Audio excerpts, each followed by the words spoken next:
Yewoi maZimbabweans, makadiko tiri muno muSouth Africa, makadiko kumusha uku. Tonzwa kuti mvura iri kupurana iri kunaya. Ngatirambe ichinamata Mwari kuti gomo rirege kuputika futi nemvura iyi. Makomo okuWamutare aya. Ngatirambe ichinamata Mwari. Nhai maZimbabweans, imi mese vari muZANU-PF, zvinobuda here zviri kuda kuitwa naMudhara izvi?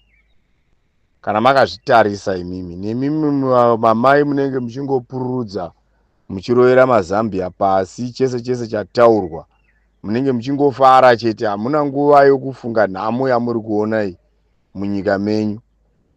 Zvinobuda here zvokuti baba vari kutivo vari kuda kuita emergency meeting because muZANU-PF maane chaos?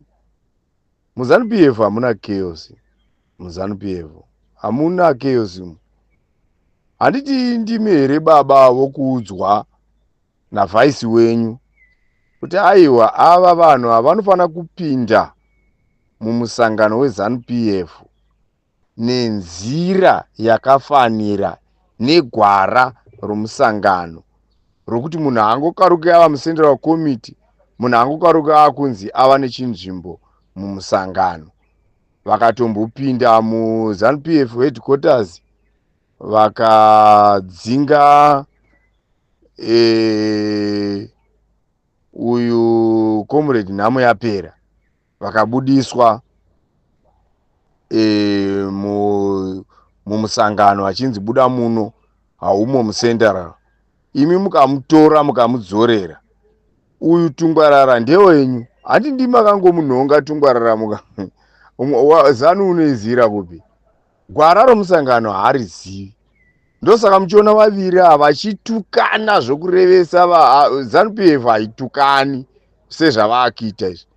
Ine hunhu. Mukaona vanhu vese vanozoita mini vachimininika zvimiswe mumusangano vachirebesa mumuswe. Musangano watakatongozosiyawo zvedu nokuda kwemacorruption. Uyu musangano wanga uine discipline. Wanga uchiti kana ukaonekwa kuti hayo anodisciplined, wanga uchibviswa mumusangano kana kuti wanga usingapiwi chinzvimbo. But imi manje mauya nevanhu venyu, mavapa vanhu venyu zvinzvimbo nenzira yamunoda nayo, madiro enyu. Vanhu vaya votanga kutukana moti maakuda vanhu kumusangano wechimbi-chimbi. Muri kudana vanhu veZANU-PF kuzitiko. Pedzeranai nevanhu venyu, vanhu venyu ava. Vanhu venyu, zvakangofanana nokuti izvezvizvi kutukana kwavari kuita nana Chivhayo, mobva mati musangano wechimbi-chimbi.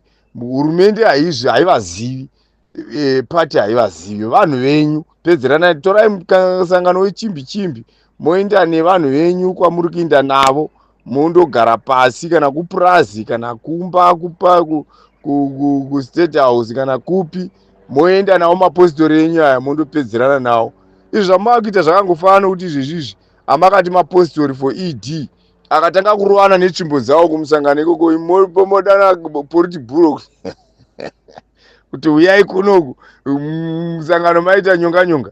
Ndezvavo vari vaviri vaya vakomana vaya vanozivana. Siyanai nevanhu vamwe vese Zimbabwe, siyanai nayo. Pedzeranai nevanhu venyu baba. Takakuudzai paya musangonhonga vanhu ava, mangononga vana Tungwarara nana Tagwireya. Imi mukati vanhu venyu.